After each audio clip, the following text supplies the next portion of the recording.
Good evening. I'm Haylee Ficuciello, Senior Correspondent for Englebrook Independent News.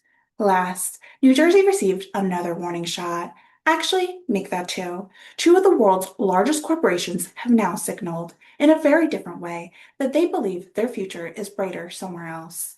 Not in Trenton, not in Newark, not in Bergen County, not in the Garden State, Texas. Last week, ExxonMobil shareholders approved moving the company's legal debacle from New Jersey to Texas and ending a corporate relationship that stretched back for 140 years. The vote passed with more than 71% support from the shareholders. ExxonMobil cited that Texas business-friendly climate and legal environment as a major reason for the move. Then came another blow.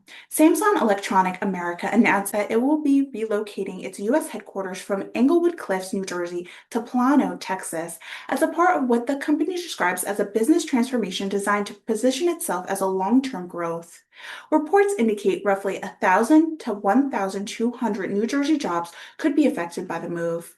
Now, before the political spin machines begin operating at full speed, let's establish something important. Neither ExxonMobil nor Samsung made their decisions overnight. Major corporations do not wake up on a random Tuesday morning and randomly decide to leave the state.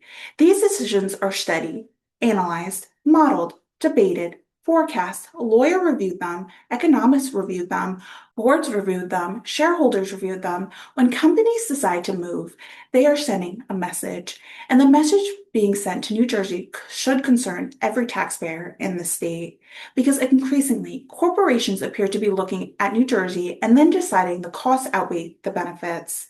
And that raises a difficult question. Why? Why is Texas attracting major corporations while New Jersey is struggling to keep them?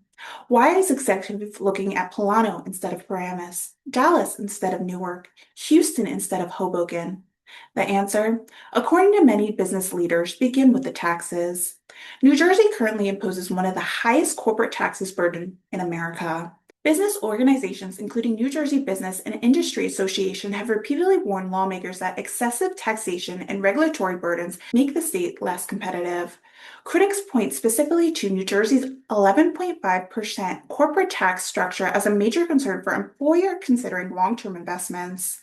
And here's where politics enter the discussion. For years, New Jersey Democratic leaders have promoted a governing philosophy centered around higher spending, expanding government programs, increased regulations, and higher taxes on corporations and high-income earners. Supporters argue that those policies fund critical public services. Critics argue that those same policies are driving away investments. The question voters should ask is simple. If these policies are working, why do companies keep leaving? If Trenton has created such an attractive business climate, why are corporations increasingly choosing Texas, Florida, Tennessee, North Carolina, and other states instead? Those are not partisan questions. Those are economic questions. Because every corporate headquarters that leaves takes more than a logo off a building. It takes payroll. It takes property tax. It takes charitable donations. It takes executive spending. It takes contractors. It takes vendors. It takes restaurant customers. It takes economic activity. And eventually, it takes jobs. The consequences ripple far beyond the corporate boardroom. Consider Samsung. Only months ago, political leaders were celebrating Samsung's investment in New Jersey. Ribbon cutting, photo opportunities, press releases, speeches. Now the same company is preparing to move its headquarters to Texas.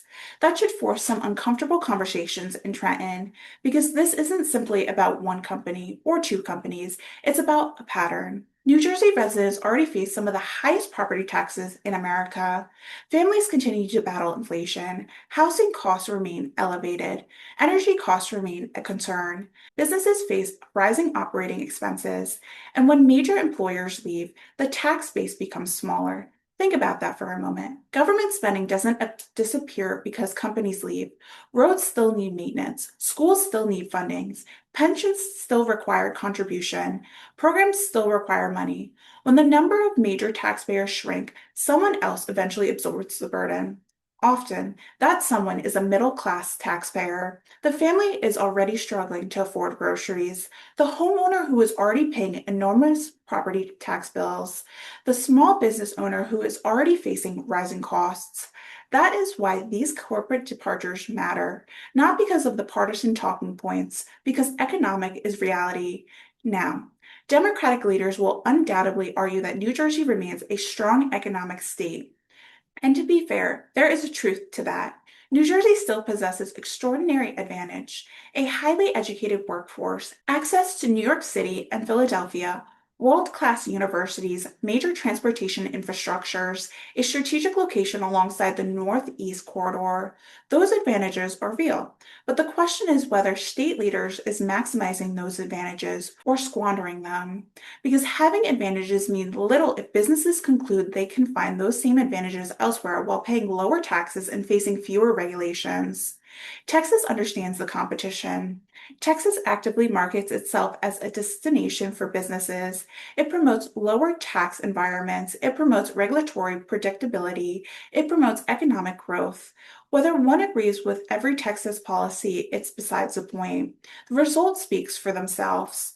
Corporate relocations continue flowing into the Lone Star State, and now New Jersey has lost ExxonMobil legal debacle and Samsung's headquarters in the span of a single week.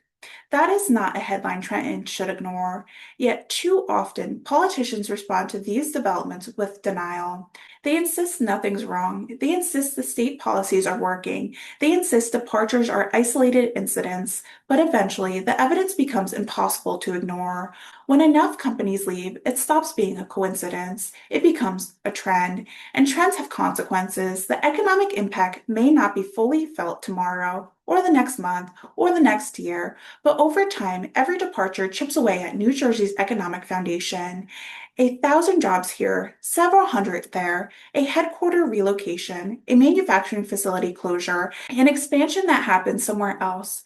Each decision seems manageable in isolation. Collectively, they tell a story. And the story is that competition among states is real, very real. States are competing for jobs, competing for investment, competing for tax revenue, competing for economic growth. The winners attract opportunity. The losers watch it leave. This is where voters must demand accountability. Not slogans, not campaign commercials, not political spins. Results. If New Jersey leaders believe their policies are working, they should explain why major corporations continue choosing Texas. If taxes are not a factor, they should explain why business groups repeatedly identify taxes as a major concern. If regulations are not a problem, they should explain why companies cite regulatory environments when discussing relocation decisions. And if the current model is successful, they should explain why the state continues finding itself on the losing side of these economic competitions. Those are fair questions, necessary questions, questions that deserve answers, because the stakes are enormous. Every young person graduating from New Jersey colleges deserves a state where opportunity is expanding, not shrinking. Every family deserves confidence that good paying jobs will remain available. Every taxpayer deserves the leader who understands that economic growth is not automatic. It must be cultivated, protected, encouraged. The departure of ExxonMobil and Samsung should serve as a wake-up call, not as a partisan talking point, a wake-up call, a warning that New Jersey economic future cannot be taken for granted. The Garden State possesses incredible strength, but the strengths alone are not enough. If lawmakers continue ignoring the concerns of employers, more companies may decide to follow the same path to the south. And if that happens, New Jersey residents, not politicians, will ultimately pay the price. I'm Haylee Ficuciello, Senior Correspondent for Englebrook Independent News. Thank you for watching and good night.